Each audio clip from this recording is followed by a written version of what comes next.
Bismillahirrahmanirrahim. Assalamualaikum warahmatullahi wabarakatuh.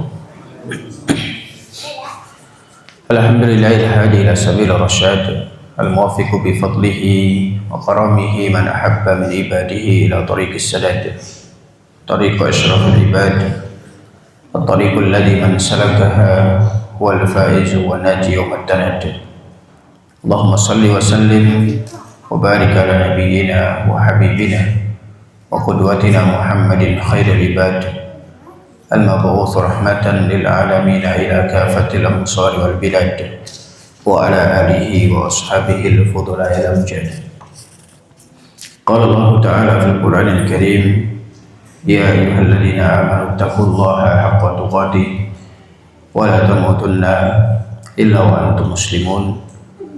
Qala idzan ya ayyuhan nasu taqu rabbakum alladzi khalaqakum min nafsin wahidah wa khalaqa minha zawjaha wa bassa minhuma rijalan katsiran wa nisaa'a wattaqullaha alladzi tasaaluna bihi wal arham innallaha kana 'alaykum raqiba. Wa qala idzan ya ayyuhalladzina amanu taqullaha wa qulu qawlan sadida yuslih lakum a'malakum wa yaghfir lakum dhunubakum wa man yuti'illaha wa rasulahu faqad faza fawzan 'azima. Amma ba'du fa inna asdaqal hadithi kitabullah wa khairal huda huda Muhammadin sallallahu alaihi wasallam wa syarrul umuri muhdatsatuha fa inna kulla muhdatsatin bid'ah wa kulla bid'atin dhalalah wa kulla dhalalatin finnar. Ma'asyiral ikhwah rahimani wa rahimakumullah, jamaah para peserta i'tikaf di Masjid Bilal bin Rabah yang dimuliakan dan dirahmati Allah Subhanahu wa taala. Alhamdulillah, tak lupa senantiasa kita aturkan rasa syukur kita kepada Allah Subhanahu wa taala atas limpahan nikmat serta karunia yang telah Allah Subhanahu wa taala berikan terhadap diri kita. Salawat serta salam semoga selalu tercurahkan pada uswah hasanah kita, suri teladan kita baginda Nabi Muhammad sallallahu alaihi wasallam. Ma'asyiral ikhwah rahimani wa rahimakumullah, kaum muslimin yang dimuliakan dan dirahmati Allah Subhanahu wa taala. Alhamdulillah, pada sore hari ini kita akan mulai aktivitas kajian kita. Ini hari pertama kajian kita karena kemarin kedatangan untuk sore harinya, jadi kita mulai di sore hari ini untuk kajian rutinnya. Ini buku sengaja Ana susun karena memang pada tahun lalu, ini sebenarnya i'tikaf yang kedua, i'tikaf perdana itu tahun lalu diadakan di sini juga di Masjid Bilal bin Rabah, dan tahun lalu kita juga setiap sorenya adakan kajian dari setengah 5 sampai setengah 6. Dan kalau tahun lalu kita pakai kita bahas rukun iman, tapi bahasanya bahasa Arab. Kita nggak sampai selesai, baru sampai iman ketiga kalau nggak salah, rukun iman ketiga, dan belum selesai. Jadi untuk tahun ini memang Ana berniat untuk susun materi khusus untuk kajian sore hari di agenda atau kegiatan i'tikaf ini. Mudah-mudahan Allah Subhanahu wa taala berikan berkah untuk kita semua. Silakan dibaca dari halaman 4.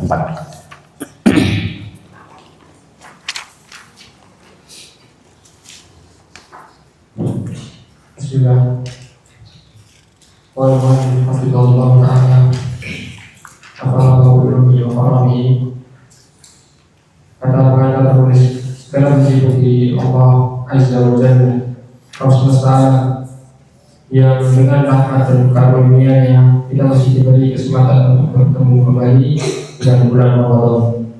Salawat dan salam semoga Allah senantiasa tercurahkan kepada Nabi Muhammad sallallahu alaihi wasallam, kepada keluarga, para sahabat, serta seluruh umatnya yang istiqomah mengikuti jalan beliau hingga hari kiamat.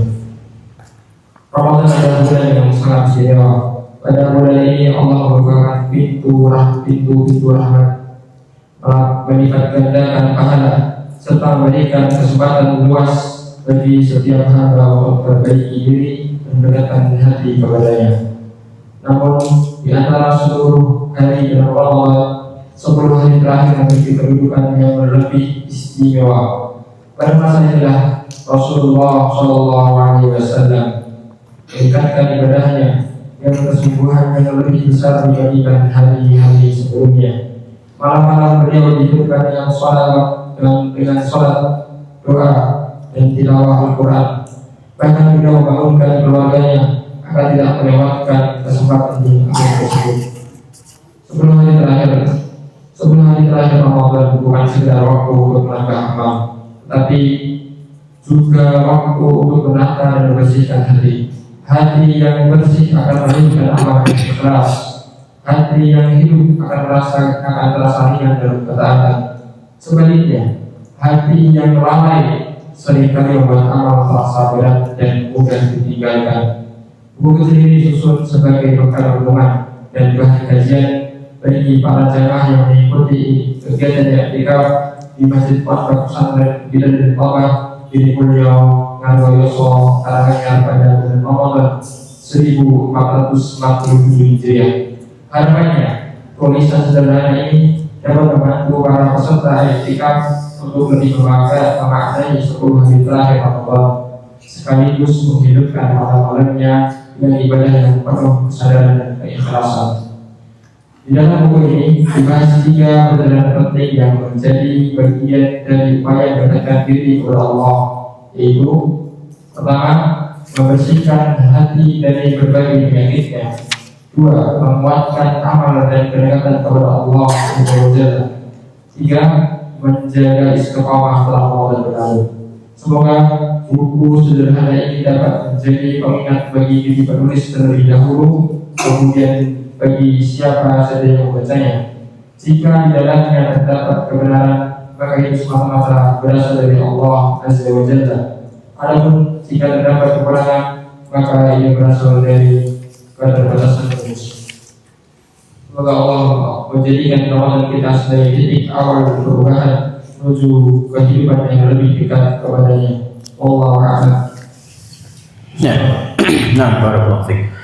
Jadi, ma'asyiral muslimin rahiman wa rahimakumullah, kaum muslimin jamaah yang dimuliakan dan dirahmati Allah Subhanahu wa taala.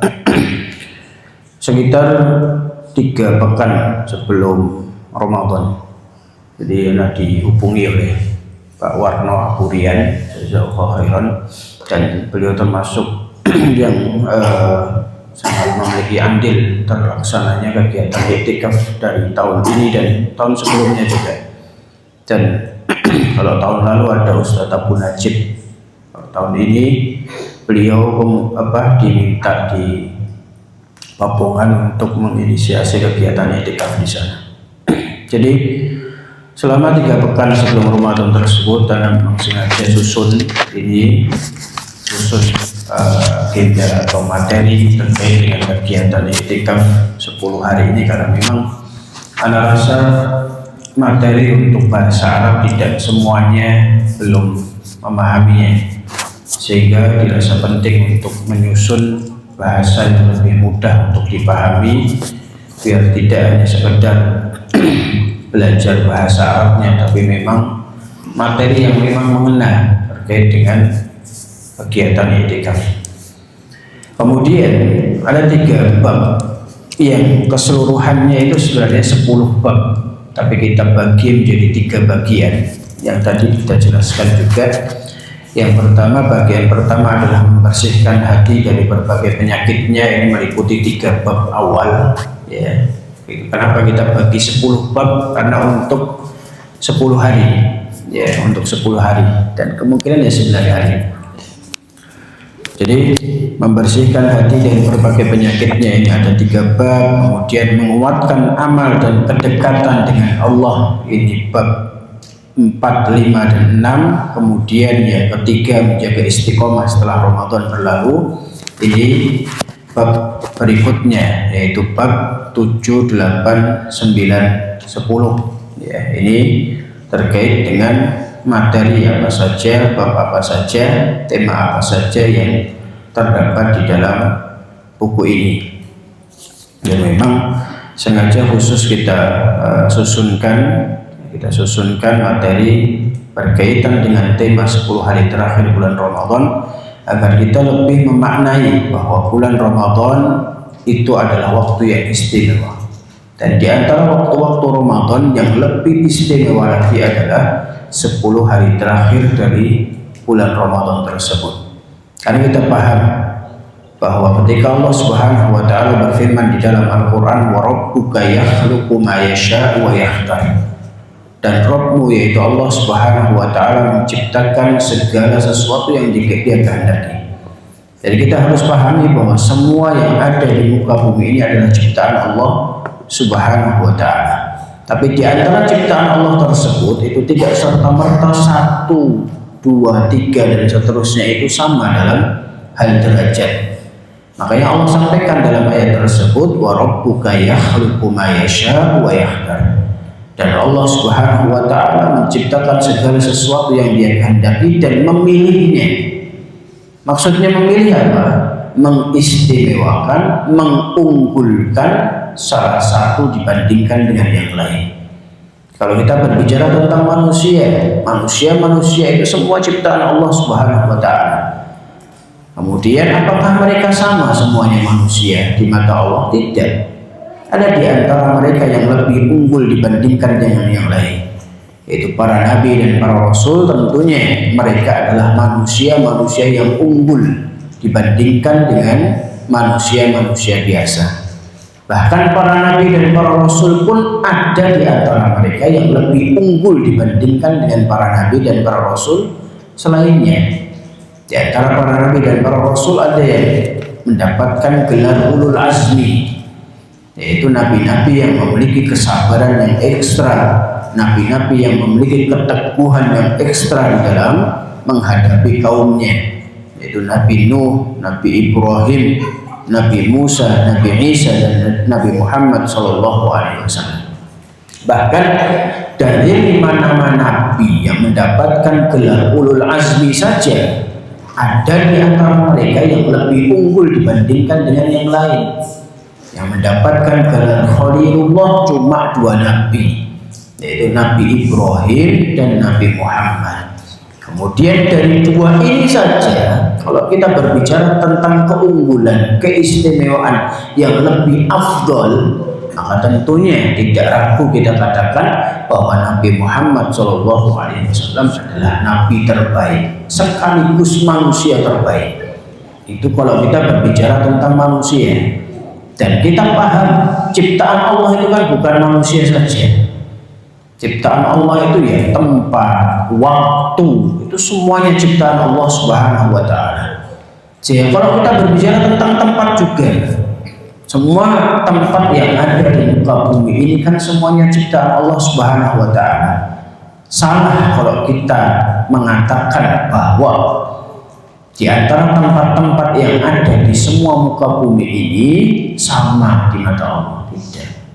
Nabi dalam sebuah hadis yang sahih beliau pernah menjelaskan, kita berbicara tentang satu daerah. Di dalam satu daerah, tempat yang paling Allah cintai kata Nabi itu adalah masjidnya. Dan tempat yang paling dibenci oleh Allah adalah pasarnya, kata beliau. Bayangkan ini dalam satu daerah saja sudah ada keunggulan dibandingkan dengan tempat-tempat yang lain. Dalam satu daerah tempat yang paling dicintai oleh Allah adalah masjid. Adapun tempat yang paling dibenci oleh Allah Subhanahu wa taala adalah pasarnya. Kemudian kita berbicara lebih lanjut, di antara masjid-masjid yang dicintai oleh Allah Subhanahu wa taala, apakah semua masjid yang ada di muka bumi ini sama dalam kedudukan? Berbeda. Ada masjid yang Allah istimewakan dibandingkan dengan masjid yang lain. Buktinya apa? Sholat di masjid tersebut pahalanya tidak sama dibandingkan ketika kita sholat di masjid-masjid yang lainnya. Ada 3 masjid yang Allah istimewakan, Allah muliakan dibandingkan dengan masjid-masjid yang lain. Ini ada Masjidil Haram, ada Masjid Nabawi, ada Masjidil Aqsa. Ketika seorang mengerjakan menunaikan sholat di dalamnya, pahala sholatnya dilipat gandakan oleh Allah Subhanahu wa Ta'ala. Ini tentang tempat. Demikian juga kalau kita berbicara tentang waktu. Bulan Ramadan adalah bulan yang mulia, bulan yang istimewa, bulan yang Allah Subhanahu wa Ta'ala lipat gandakan banyak sekali amalan ketika dikerjakan di waktu tersebut. Bahkan kalau kita berbicara tentang bulan Ramadan itu sendiri, 10 hari terakhir adalah yang paling istimewa dibandingkan dengan waktu-waktu sebelumnya. Buktinya apa? Nabi Shallallahu Alaihi Wasallam memang memberikan porsi yang berbeda ketika 10 hari terakhir. Nanti kita akan jelaskan hadisnya, bahwa ketika Nabi itu sudah memasuki 10 hari terakhir, bagaimana sikap beliau. Kenapa Nabi tidak melakukan itu sejak hari pertama? Karena memang 10 hari terakhir adalah waktu yang berbeda dibandingkan dengan 10 hari awal, 10 hari pertengahan. Jadi kita bisa lihat bagaimana sikap Nabi Shallallahu Alaihi Wasallam itu memuliakan waktu ini, 10 hari terakhir ini untuk fokus, lebih fokus untuk beribadah. Walaupun kita juga paham bahwa dari hari pertama saja kita memang sudah berbeda daripada hari-hari biasanya. Kita bisa rasakan sendiri. Tapi 10 hari terakhir bahkan kita lebih berbeda dibandingkan hari pertama sampai hari 20. Kita bisa rasakan itu semua. Dan inilah di antara bentuk rahmat Allah Subhanahu wa Ta'ala. Makanya kita sampaikan di sini, pada bulan ini Allah membuka pintu-pintu rahmatnya. Apa buktinya pintu rahmat Allah buka? Allah mudahkan hamba-hambanya itu untuk mengerjakan amal soleh. Ya tidak, atau mungkin kita tidak lakukan itu di bulan-bulan yang lain. Bayangkan, kita mungkin hari ini sudah hari ke-22 Ramadan. Ada di antara kita yang sudah khatam sekali, 2 kali, bahkan lebih dari itu. Bayangkan 11 bulan Syawal, Dzulqa'dah, Dzulhijjah, sampai Rajab dan Sya'ban lagi, mungkin kita nggak pernah khatam. Mungkin kita nggak pernah khatam. Tapi Allah Subhanahu wa Ta'ala dengan rahmatnya yang luas mudahkan kita untuk khatam, bahkan lebih dari 1 kali. Inilah bentuk dari rahmat Allah Subhanahu wa Ta'ala kepada para hambanya. Bahwa Allah Subhanahu wa Ta'ala mudahkan seorang hamba untuk melakukan amal soleh yang mungkin tidak pernah dia lakukan di luar bulan Ramadan. Sehingga ma'asyiral muslimin rahimani wa rahimakumullah, tulisan sederhana ini mencoba untuk menemani kegiatan iktikaf kita di 10 hari terakhir ini. Mudah-mudahan Allah Subhanahu wa Ta'ala terima amal soleh ini walaupun penuh dengan kekurangan. Sebenarnya ini belum sempurna, dan maksudnya ada beberapa bab yang sebenarnya ingin Anda masukkan. Yang pertama tentang fikih iktikaf. Ya, kalau ini kan materinya sebenarnya. Ini materinya setiap harinya bahasnya apa. Sebenarnya yang ingin Anda masukkan adalah fikih tentang iktikafnya walaupun ringkas. Kemudian berikutnya adalah doa-doa berkaitan dengan 10 hari terakhir. Doa apa saja yang kira-kiranya bisa dipanjatkan. Itu sebenarnya ingin Anda kumpulkan, tapi belum sempat. Ya, mungkin Allah mudahkan di tahun depan untuk lebih menyempurnakan lagi. Jadi doa-doa sehingga kita tidak kebingungan doa apa yang kira-kiranya bisa kita perbanyak di waktu-waktu iktikaf ini, disembari, diselingi ketika kita tilawah Quran, kita juga doa dengan doa-doa tersebut. Dan doa yang paling sangat dianjurkan di 10 hari terakhir bulan Ramadan, terlebih kalau seandainya itu malam Lailatul Qadar, tentunya Allahumma innaka afuwun tuhibbul afwa fa'fu anni. Allahumma innaka afuwun tuhibbul afwa fa'fu anni. Kemudian fikih iktikaf, doa-doanya. Kemudian ada 2 checklist sebenarnya. Ya.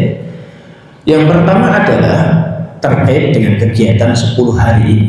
Ada checklist amalan yang membantu kira-kira iktikaf ini mau mengerjakan apa saja.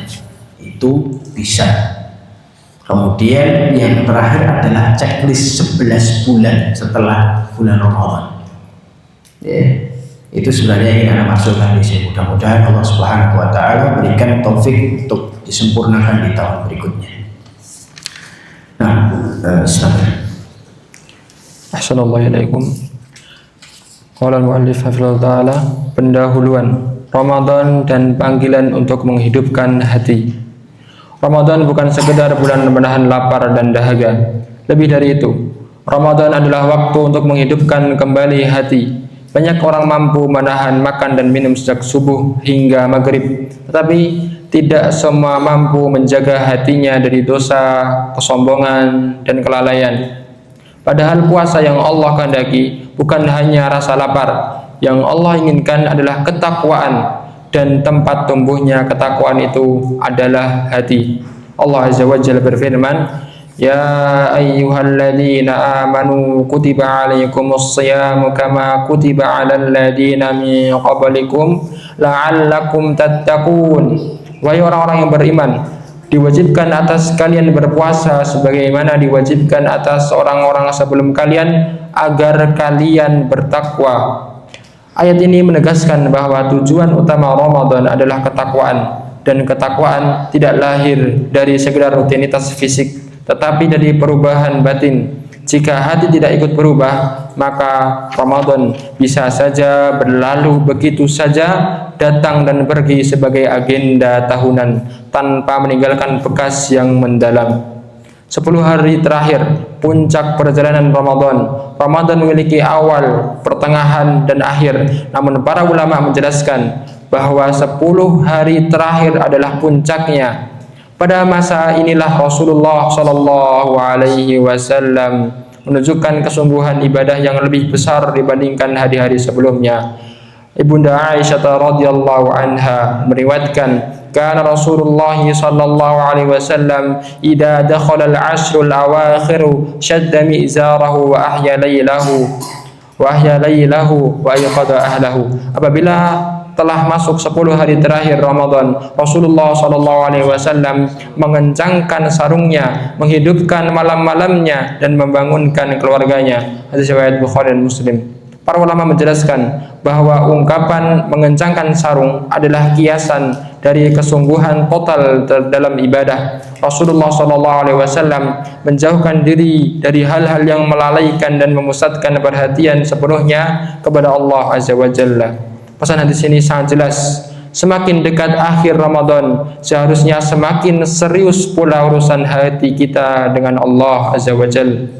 Buku ini ditulis untuk menemani perjalanan hati tersebut, bukan sekedar untuk menambah amal, tetapi untuk membersihkan hati, menguatkan ibadah, dan menjaga cahaya kebaikan agar tetap hidup setelah Ramadan berlalu. Nah, Ramadan adalah panggilan untuk menghidupkan hati. Jadi Ramadan bukan sekedar bulan menahan lapar.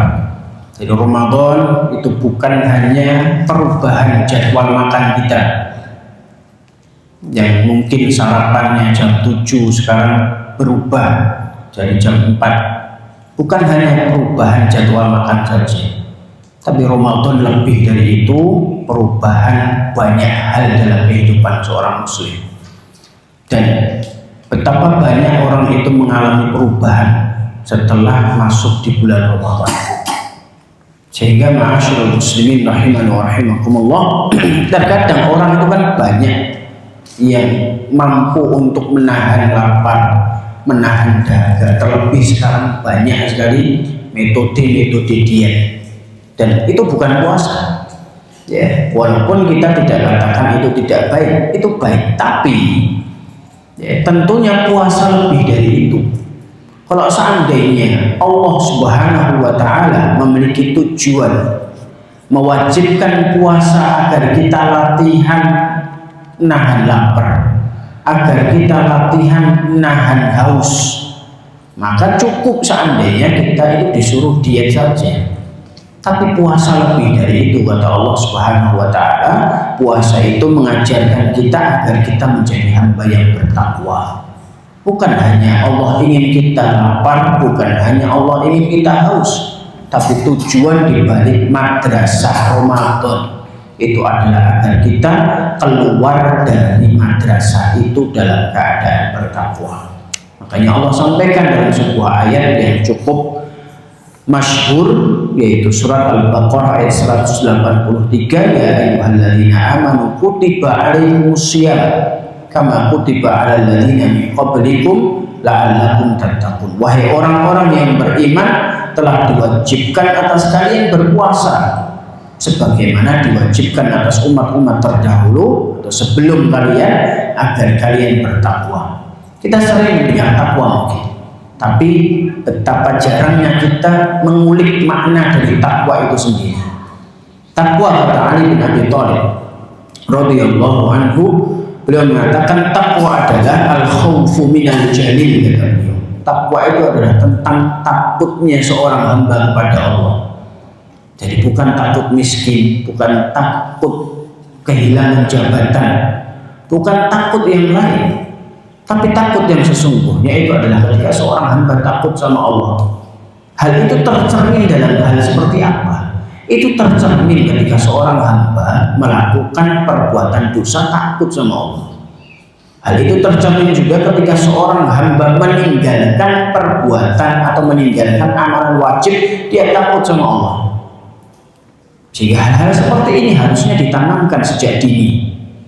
Bukan rasa takut terhadap ketika nanti nggak bisa kerja, ketika nanti nggak bisa melakukan apa-apa, tapi rasa takut yang sesungguhnya ketika seorang hamba itu takutnya sama Allah. Takut kalau seandainya meninggalkan sholat dihukum sama Allah. Takut kalau seandainya nggak puasa itu dihukum sama Allah. Maka ketika seorang hamba, ya walaupun ini tidak baik, tapi ketika seorang hamba contoh meninggalkan sholat tapi masih ada takut dalam hati sama Allah, itu pertanda masih ada kebaikan dalam hati seorang tersebut. Berbeda halnya ketika seorang sudah ninggalin sholat tapi nggak takut sama sekali sama Allah, biasa-biasa saja. Makanya beliau mengatakan apa? Takwa itu ketika seorang hamba takutnya sama Allah. Makanya konsep ron, konsep tentang sesuatu yang mengotori hati. Jika Allah berfirman di dalam Al-Quran, kalla bal rana ala qulubihim ma kanu yaksibun. Kalla bal, sekali tapi tidak. Rana ala qulubihim, menutupi hati mereka. Di antara tafsiran ayat tersebut adalah setiap orang melakukan perbuatan maksiat ada titik hitam dalam hatinya. Saking seringnya orang melakukan kemaksiatan dan dosa, titik hitam tersebut semakin membebal, semakin menutupi. Sehingga kalau orang sudah ronnya banyak sampai menutupi hati, apa akibatnya? Gak ada rasa takut sama Allah. Meninggalkan sholat seakan-akan nggak apa-apa, nggak ada rasa takut sedikit pun, nggak ada rasa salah sedikit pun. Makanya di antara orang yang mendapatkan ancaman dosanya nggak diampuni sama Allah, kita sebagai seorang ahli sunnah wal jamaah memiliki keyakinan dosa itu memiliki potensi untuk diampuni sama Allah kecuali syirik. Di akhirat dosa itu memiliki potensi untuk diampuni sama Allah kecuali syirik, dan itu sesuai dengan kehendak Allah. Kalau Allah mau mengampuni, Allah ampuni, tapi kalau tidak, ya berarti Allah akan siksa terlebih dahulu. Dalam sebuah hadis yang sahih, Nabi SAW pernah sampaikan, kullu ummati mu'afan, kata beliau, semua umatku itu akan diampuni sama Allah. Maksudnya apa? Memiliki potensi untuk diampuni oleh Allah, memiliki potensi untuk mendapatkan maghfirah dari Allah. Illa, kecuali al-mujahilin, orang-orang yang terang-terangan melakukan perbuatan dosa. Kenapa? Karena orang yang terang-terangan sudah kebangetan. Dia melakukan perbuatan dosa, nggak malu sama orang, nggak malu sama Allah. Biasanya kan kadang orang malunya itu kan sama manusia. Malu kalau pasang CCTV. Tapi ini orang yang mujahir, orang yang terang-terangan berbuat maksiat sama manusia saja sudah nggak malu, apalagi sama Allah. Kita aja kadang masih nggak malu sama Allah, melakukan perbuatan dosa ketika nggak dilihat sama orang. Makanya orang yang mujahid kenapa dikecualikan oleh Nabi SAW dalam hadis tersebut, setiap umatku akan berpotensi mendapatkan ampunan dari Allah kecuali orang-orang yang mujahid, orang-orang yang melakukan perbuatan maksiat, melakukan perbuatan dosa terang-terangan. Karena memang ini sudah kebangetan. Allah tutupi aibnya, bayangkan. Tapi dia malah terang-terangan di depan khalayak orang, di depan orang banyak, menampakkan perbuatan dosa tersebut. Orang kalau berbuat maksiat sendirian, itu kan artinya ditutupi sama Allah. Allah tutupi aibnya. Dan kadang orang itu nggak paham tentang apa yang kita lakukan sebenarnya. Bahkan ada sebuah ucapan, seandainya dosa itu bentuknya bau, gak ada orang yang mau dekat-dekat sama kita. Saking seringnya kita berbuat dosa dalam kesendirian, seringnya kita berbuat maksiat ketika gak dilihat sama orang.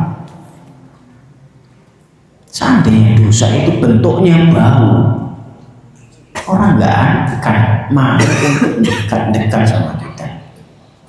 Allah tutupi banyak sekali aib kita. Kita sering salah sama Allah, kita sering berbuat maksiat sama Allah, tapi betapa seringnya pula Allah tutupi aib kita. Makanya hal ini diingatkan sama Allah nanti di akhirat. Ada percakapan antara Allah Subhanahu wa Ta'ala dengan hamba yang sedang dihisab sama Allah. Di antara maknanya hadis qudsi, di antara makna hadis tersebut adalah bahwa Allah Subhanahu wa Ta'ala akan memperlihatkan semua amalan hamba tersebut. Apakah kamu pernah melakukan ini? Apakah kamu pernah melakukan ini? Apakah kamu pernah melakukan ini? Hamba tersebut mengakui, dahulu di dunia aku tutupi aibmu ini, sekarang aku hapuskan. Allahu Akbar. Sehingga dengan kondisi-kondisi yang baik seperti ini, kondisi-kondisi yang Allah Subhanahu wa Ta'ala rahmati hambanya tersebut, lah kok ada orang-orang terang-terangan untuk menampakkan perbuatan dosa tersebut di hadapan khalayak.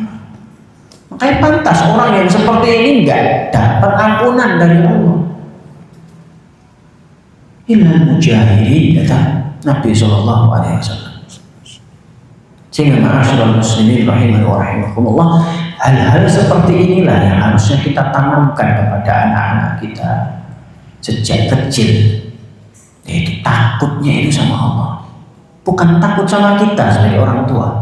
Tanamkan kepada diri mereka sejak dini, mereka takut sama Allah. Nggak sholat, maka takut kalau seandainya Allah hukum. Nggak puasa, takut kalau seandainya meninggalkan kewajiban, dan itu Allah yang mewajibkan. Itulah takwa sesungguhnya, kata beliau Ali bin Abi Thalib radhiyallahu anhu. Jadi ketika seorang hamba takut sama Allah Subhanahu wa Ta'ala, mudah-mudahan Allah berikan kita rezeki untuk selalu takut sama Allah Subhanahu wa Ta'ala.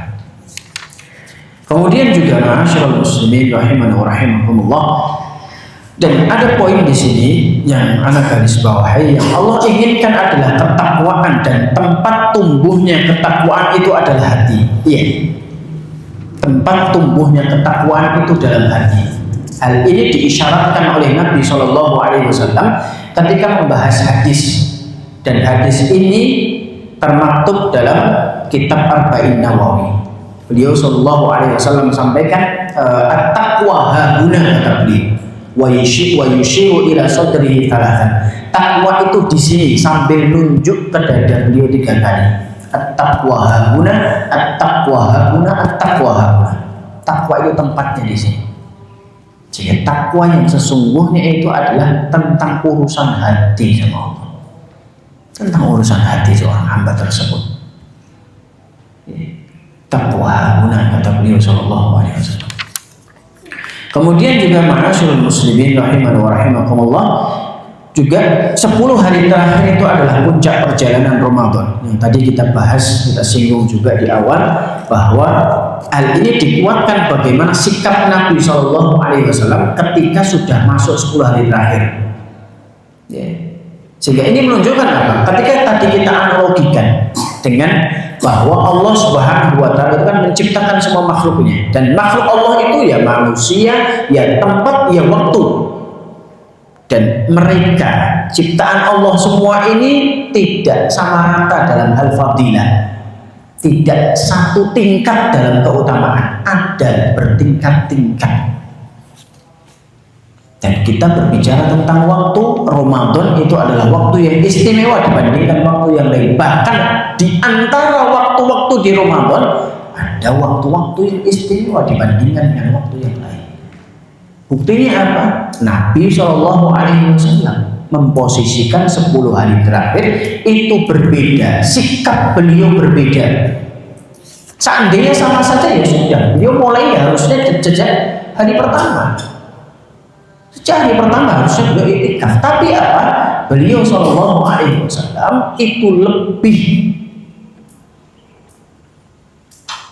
memfokuskan diri ketika 10 hari terakhir dari bulan Ramadan tersebut.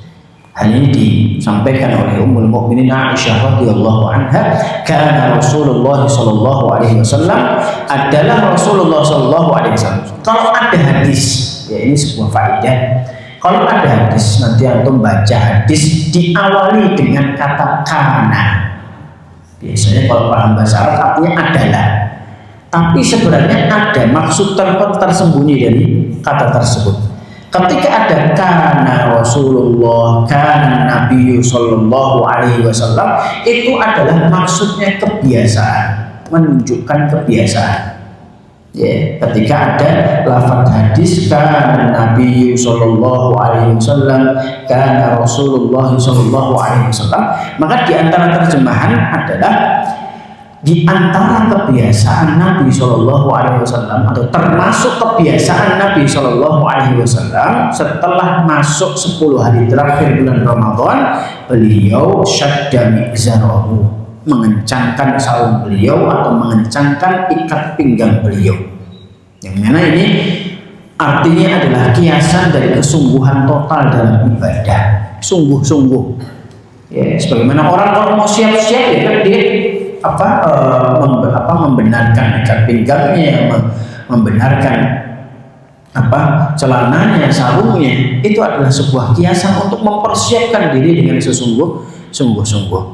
Kemudian buku ini ditulis untuk menemani perjalanan hati tersebut, bukan sekedar untuk menambah amal. Iya, bukan hanya sekedar menambah amal. Ingat, banyak amal itu baik, tapi bukan hanya itu.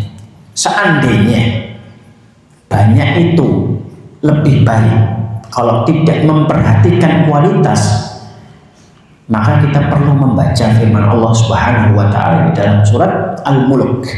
Di ayat-ayat awal Allah Subhanahu wa Ta'ala sampaikan, alladzi khalaqal mauta wal hayata liyabluwakum ayyukum ahsanu amala, bukan aktsaru amala. Dialah Allah yang telah menciptakan mati dan hidup. Alladzi khalaqal mauta wal hayata liyabluwakum, untuk menguji kalian. Apa yang Allah ingin uji dari kita semuanya ini adalah liyabluwakum ayyukum ahsanu amala, untuk menguji kita manakah di antara kita yang paling baik amalnya, bukan paling banyak. Paling baik itu ya menggabungkan antara kuantitas dan kualitas. Sehingga nggak boleh kita hanya fokus pada kuantitas tapi mengesampingkan kualitas. Ya paling baik memang dua-duanya unggul. Yaitu apa? Kuantitasnya baik, kualitasnya juga baik. Tilawahnya banyak, kualitas tilawahnya itu juga banyak, juga baik. Itu yang terbaik. Tapi Kalau dua-duanya digabungkan, maka jangan sampai kita lebih mengedepankan kuantitas, namun juga menyeret-nyeret kualitasnya nggak dijaga. Makanya bukan sekedar untuk menambah amal, tapi untuk membersihkan hati, menguatkan ibadah, dan menjaga cahaya kebaikan agar tetap hidup setelah Ramadan berlalu. Jadi hal itu nanti fungsinya apa? Fungsinya kalau kita menguatkan amal tersebut, maka amalan tersebut akan tetap konsisten untuk kita kerjakan. Makanya di antara lampiran yang sebenarnya ingin anak adakan di buku ini adalah selain checklist kegiatan iktikaf adalah checklist 11 bulan setelahnya. Ada beberapa amalan yang bisa kita kerjakan, ya, itu bisa menjadi panduan kita dalam beramal. Dan checklist dalam beramal itu sebenarnya bukan mengajak kita untuk kembali ke masa-masa SD, bukan. Hal itu sebenarnya bisa menjadi pola mindset kita, pola pikir kita agar lebih tertata. Oh, ini loh kegiatan harian saya. Oh, saya sudah mengerjakan ini. Dan ini pernah saya coba juga. Ya. Jadi bukan hanya ini kegiatan anak SD, bukan. Tapi kita yang sudah dewasa pun ketika mengerjakan hal itu bisa menjadikan hidup kita lebih tertata. Karena kita punya target harian. Dan di antara penyakit yang sering menghinggapi kita itu adalah penyakit taswif. Taswif itu nunda-nunda. Dan ini penyakit setan. Penyakit yang datangnya dari setan. Ngendi-ngendi, nanti-nanti. Ya, contoh kita pasang target. Sehari itu paling enggak baca 1 juz. Di antara tipu daya setan itu, ketika tahu bahwa target kita sudah kita pasang seperti itu, oh ini habis baru pulang, besok saja, besok diropel jadi 2 juz. Awalnya baik ini, yaitu apa? Diganti di hari berikutnya. Awalnya baik, diganti di hari berikutnya, tapi ini tipu daya setan sebenarnya. Ya, untuk menunda-nunda itu dijadikan di hari besok.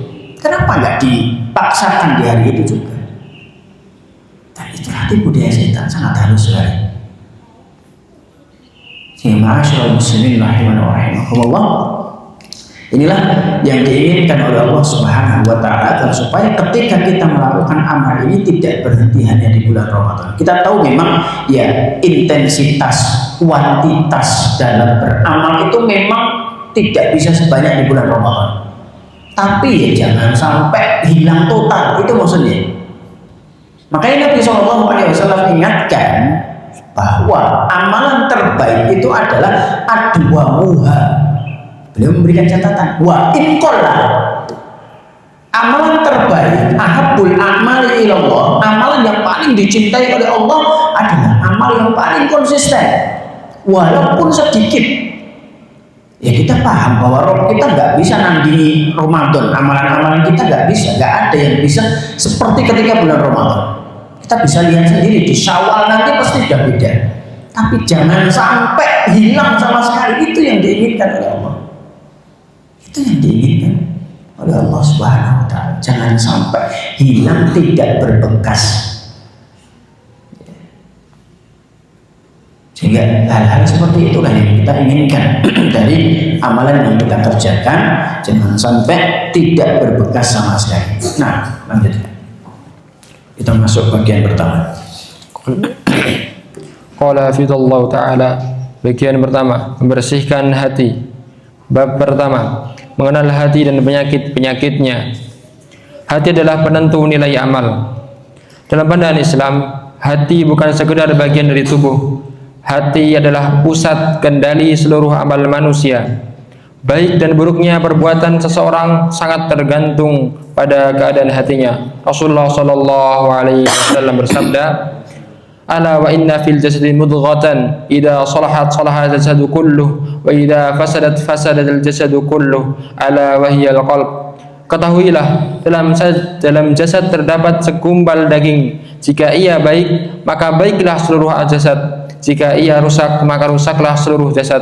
Ketahuilah, itu adalah hati. hadis riwayat Bukhari dan Muslim. Hadis ini sangat penting untuk dipahami, terutama di bulan Ramadan. Allah tidak menilai banyaknya amal semata, tetapi menilai sesuatu di balik amal tersebut, yaitu hati. Bayangkan, seseorang bisa saja melaksanakan sholat yang lama, tetapi hatinya lalai, bersedekah yang banyak, tetapi ingin dipuji, sering berpuasa, tetapi lisannya menyakiti orang lain. Semua ini menunjukkan bahwa masalah utama seringkali bukan pada amal, tetapi pada hati. Maka mengapa hati disebut kolbun? Hati dalam bahasa Arab disebut kolbun, yang berarti sesuatu yang mudah berbolak-balik. Mungkin hari ini semangat ibadah, tetapi besok malas. Hari ini menangis dalam doa, besok lalai dan lupa. Nastaghfirullah wa natubu ilaih. Allah Azza wa Jalla berfirman, "Inna fi dzalika ladzikra liman kana lahu qalbun aw alqa as-sam'a wa huwa syahid." Sesungguhnya pada yang demikian itu terdapat pelajaran bagi orang yang mempunyai hati atau yang mau mendengarkan dengan sungguh-sungguh. Karena hati mudah berubah. Nabi SAW yang paling sempurna imannya justru sering berdoa agar hatinya dijaga. Ya muqallibal qulub, tsabbit qalbi ala dinik. Wahai zat yang membolak-balikan hati, tetapkanlah hatiku di atas agamamu. Jika Nabi SAW saja yang memohon demikian, bagaimana dan kita yang imannya naik turun? Semoga Allah menetapkan hati kita di atas ketaatan dan istiqamah. Amin. Penyakit hati, musuh yang tidak terlihat. Penyakit hati seringkali lebih berbahaya daripada dosa yang tampak, karena ia tidak disadari dan merusak amal dari dalam. Di antara penyakit hati yang paling berbahaya adalah riya, yaitu beramal agar dilihat manusia. Allah Azza wa Jalla berfirman, "Fawailul lil musallin alladzina hum 'an salatihim sahun alladzina hum yura'un." Maka celakalah orang-orang yang salat, yaitu mereka yang lalai dari salatnya, yang berbuat riya. Perhatikan, ayat ini tidak mencela orang yang meninggalkan salat, tetapi mencela orang yang salat namun riya. Ini menunjukkan betapa berbahayanya penyakit hati. Contoh dalam keseharian, ketika seseorang rajin hadir di masjid, ketika ada acara besar yang banyak orang, tapi malas ketika sholat sendirian. Ia bersemangat jika dipuji, namun melemah jika tidak diperhatikan. Semua ini tanda bahwa amalnya masih bercampur dengan keinginan dilihat manusia. Ya, cukup sampai situ dulu. Bagian pertama adalah membersihkan hati, dan seperti yang kita sampaikan tadi, ini ada 3 bagian, dan setiap bagian itu memuat 3 bab, kecuali bagian ketiga itu ada 4 bab. Bagian yang pertama adalah membersihkan hati, dan bab pertama adalah mengenal hati dan penyakit-penyakitnya. Dan kita ketahui bahwa hati itu adalah penentu nilai amal, dan semua amalan seorang hamba pusat kendalinya itu adalah hati. Dan ini disampaikan oleh Nabi SAW dalam hadis beliau, "Ala wa inna fil jasadi mudghah," kata beliau. Ketahuilah bahwa di dalam jasad manusia itu terdapat segumpal daging.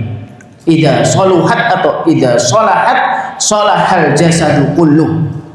Apabila segumpal daging itu baik, maka baiklah seluruh anggota tubuh. Wa idza fasadat fasadal jasadu kulluh. Dan apabila rusak, maka rusaklah seluruh jasad tersebut. Ala wahyal qalbu, ketahuilah itu adalah hati. Jadi hadis ini sangat penting dipahami. Karena apa? Terutama di bulan Ramadan. Kenapa? Allah itu tidak menilai banyaknya amal semata, tetapi Allah menilai sesuatu di balik amalan tersebut, yaitu hati. Dan seperti yang kita sampaikan tadi, bahwa Allah Subhanahu wa Ta'ala itu menilai hati kita, bukan menilai banyaknya amal kita semata. Iya, banyaknya amal itu baik, tapi jangan sampai kita mengerjakan banyak amal dalam keadaan lalai. Kita lama sholatnya, tapi apa? Hati kita lalai, tidak membekas sedikit pun. Sholat itu kan untuk mencegah dari fahsya dan munkar. Inna sholata tanha 'anil fahsya'i wal munkar. Maka jangan sampai sholat yang kita kerjakan kita hanya fokusnya pada banyaknya, lamanya, tapi hati kita dalam keadaan lalai.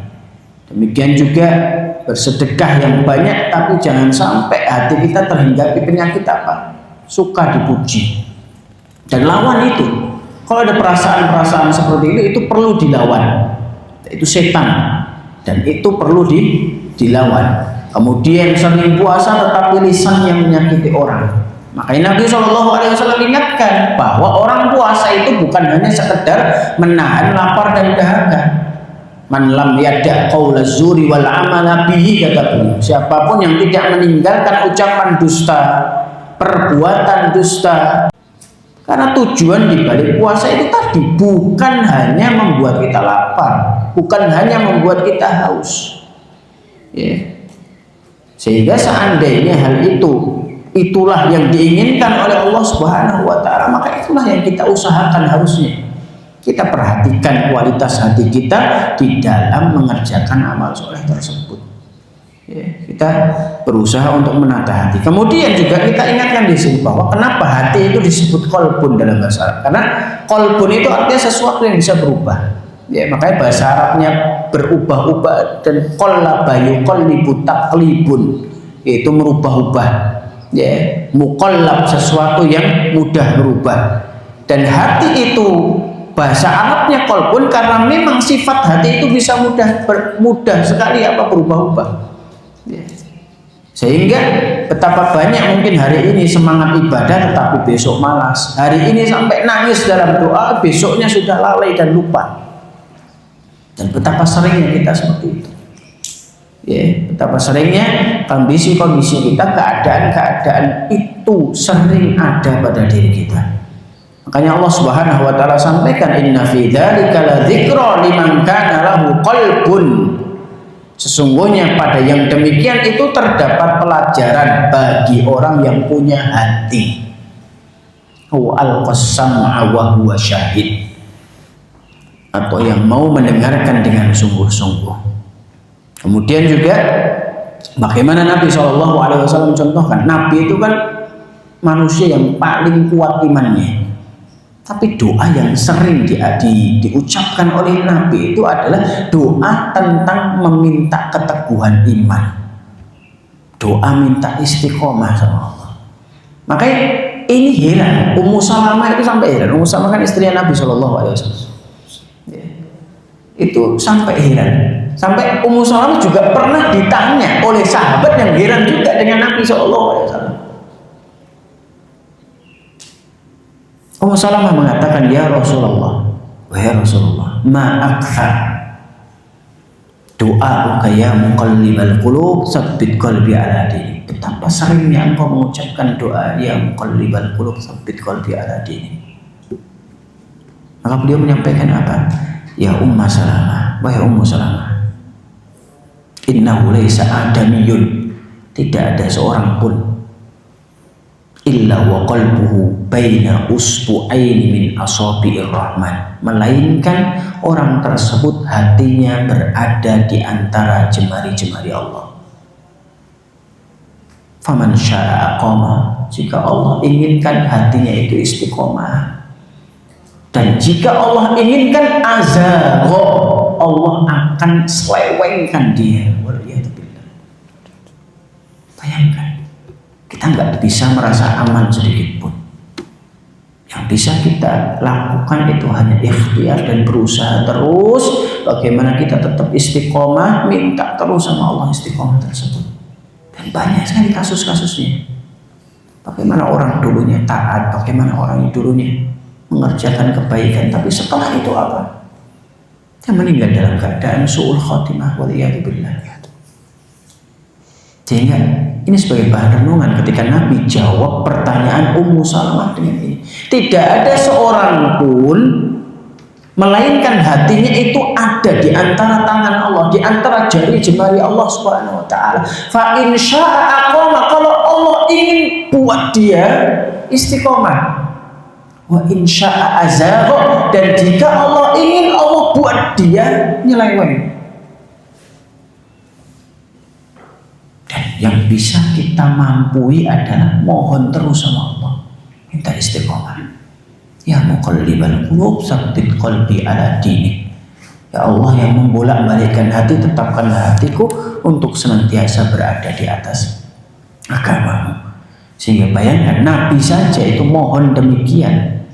Bagaimana dengan kita yang imannya itu seringnya turun, jarang naik? Kita akui bahwa iman kita itu sering turun. Buktinya apa? Sering maksiat, sering lalainya, sering sholatnya banyak sekali kurangnya. Bayangkan kita sering sholat tapi pikiran kita kadang nggak sama Allah. Itu kan termasuk lalai juga. Betapa seringnya kita mengerjakan ibadah, betapa seringnya kita melaksanakan sholat, tapi hati kita nggak sama Allah. Hati kita itu di tempat lain.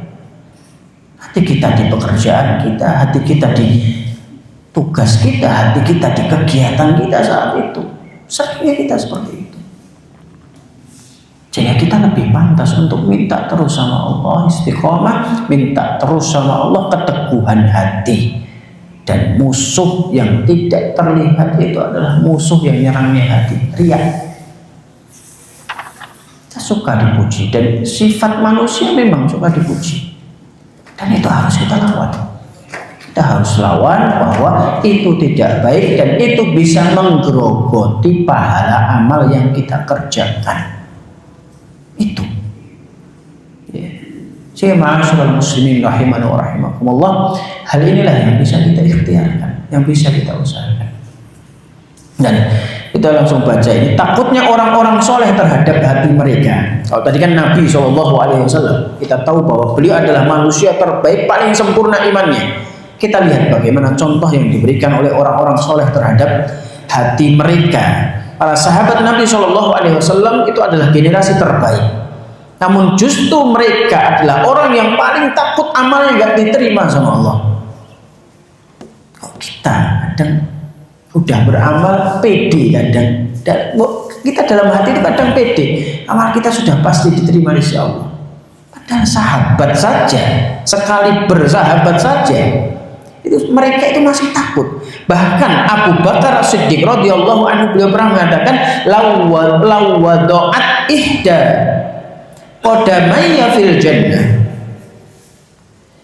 ma amintu makrallah, atau lawudi'at ihda qadamayya fil jannah ma amintu makrallah. Seandainya satu kakiku sudah berada di surga, seandainya satu kakiku sudah diletakkan di surga, aku tetap tidak merasa aman dari siksa Allah, dari makar Allah Subhanahu wa taala. Ucapan ini bukan karena kurang iman, tapi apa? Karena sangat memahami betapa lemahnya hati.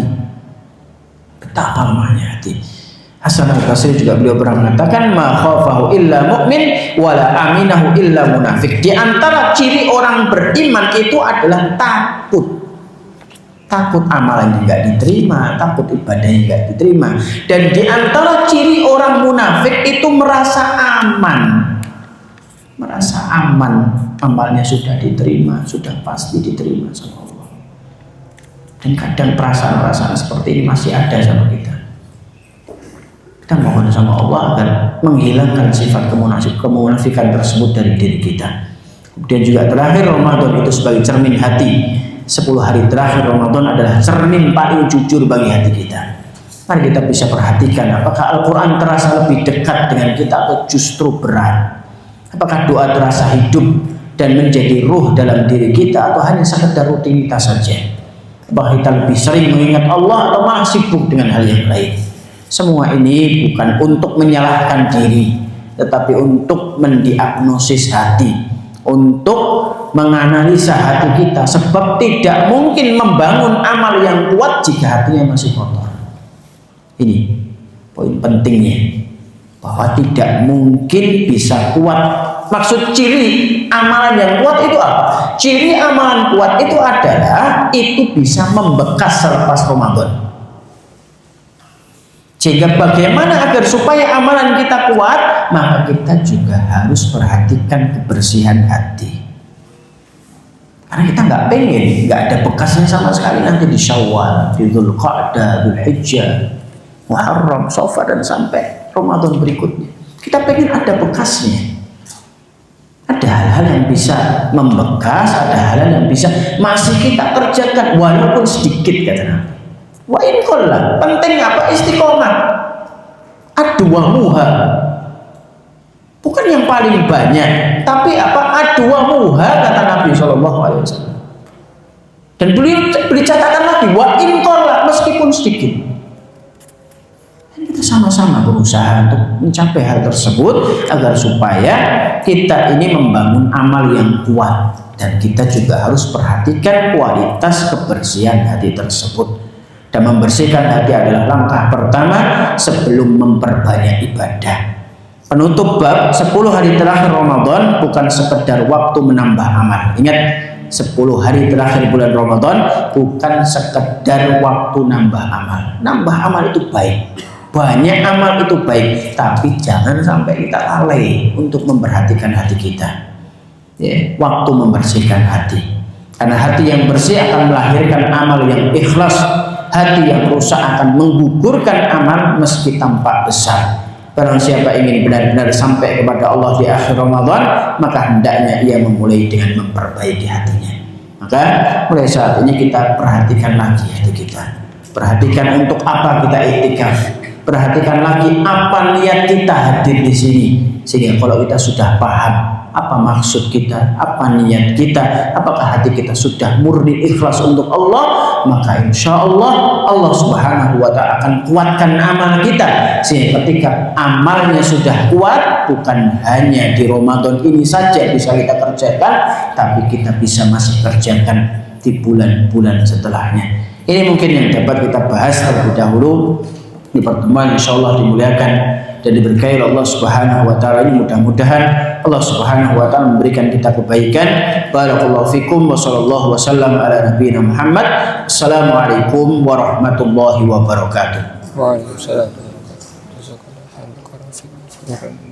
khairan.